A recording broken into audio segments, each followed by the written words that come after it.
Selamat bertemu kembali dengan saya Haji Muhammad Arifuddin, guru SMP Negeri 2 Soe. Kali ini saya akan menyampaikan materi kelas 7 Bahasa Indonesia tentang laporan hasil observasi. Nah, anak-anakku kelas 7 SMP di mana saja berada, baik dari tingkatan SMP maupun MTS. Marilah kita simak pembelajaran hari ini untuk bagian yang pertama tentang teks laporan hasil observasi. Di sini Bapak akan menggambarkan tentang bagaimana teks observasi itu sendiri, cirinya, pengertiannya, kemudian apa yang dilakukan ketika kita menggunakan teks hasil observasi. Perhatikan yang ingin Bapak sampaikan saat ini.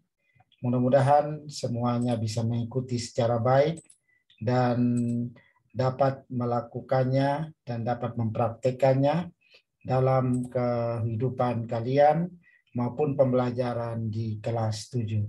Oke, untuk laporan hasil observasi bagian pertama ini, kita mulai dengan bagaimana teks itu atau disebut teks laporan observasi. Teks laporan juga disebut klarifikasi karena teks tersebut memuat tentang klarifikasi jenis-jenis suatu berdasarkan kriteria tertentu. Observasi adalah penelitian atau proses mengumpulkan data informasi untuk disatukan menjadi satu hipotesis dan kesimpulan. Teks laporan ini dianggap sama dengan teks deskripsi. Sebenarnya teks laporan ini berbeda. Perbedaannya menonjol diantaranya pada sifatnya. Teks laporan observasi bersifat universal, sedangkan teks deskripsi bersifat individual. Teks laporan hasil observasi adalah teks yang berisi jabaran umum atau laporan tentang hasil pengamatan atau hasil observasi.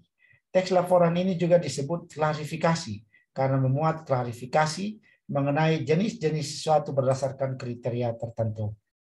Oke, yang berikut adalah tujuan dari teks LHO itu sendiri. Yang pertama adalah mengatasi suatu persoalan. Yang kedua, menemukan teknik atau cara terbaik.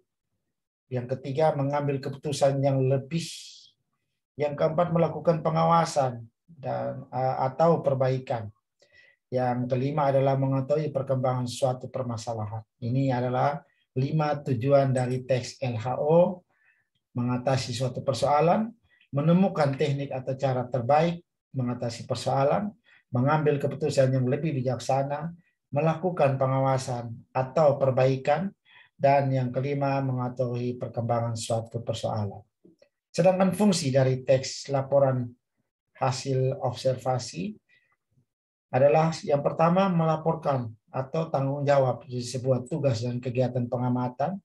Yang kedua, menjelaskan dasar penyusunan kebijaksanaan, keputusan, dan atau pemecahkan masalah dalam pengamatan. Yang ketiga, sarana untuk pendokumentasian. Yang keempat adalah sebagai sumber informasi terpercaya. Jadi fungsi dari teks LHO ini ada 4. Yang berikut ciri dari teks laporan hasil observasi. Yang pertama, cirinya adalah bersifat objektif, global, dan universal.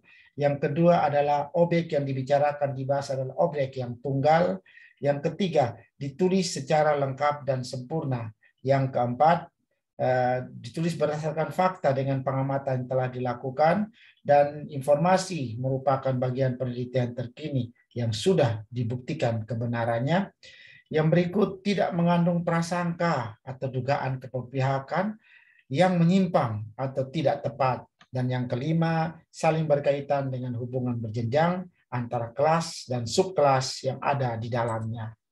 Nah, ini sifat teks laporan hasil observasi. Sifatnya informatif. Yang kedua, bersifat komunikatif dan bersifat objektif. Informatif, sesuatu yang dilakukan adalah sesuai dengan informasinya. Bersifat komunikatif, artinya ada timbal balik dua arah. Yang kiri bersifat objektif. Struktur teks laporan hasil observasi ada 3. Yang pertama, pernyataan umum, mengandung keterangan mengenai subjek yang dilaporkan. Pernyataan umum mengandung informasi umum, nama latin, kelas, asal-usul informasi tentang hal yang dilaporkan. Yang kedua adalah deskripsi bagian. Pada deskripsi bagian mengandung hal-hal yang dilaporkan tentang binatang berupa ciri fisik, makanan, buah, bunga, atau perincian lain. Tidak jarang manfaat dari nutrisi dipaparkan juga. Kalau yang dilaporkan berupa objek, deskripsi berisi klasifikasi objek atau segi pemanfaatannya. Dan yang ketiga adalah kesimpulan, mengandung ringkasan umum yang dilaporkan. Nah, yang berikut adalah ciri kebahasaannya, menggunakan kata khusus, menggunakan konjungsi, verb perubahan nominal atau nominal pada kalimat kompleksnya. Kaidah.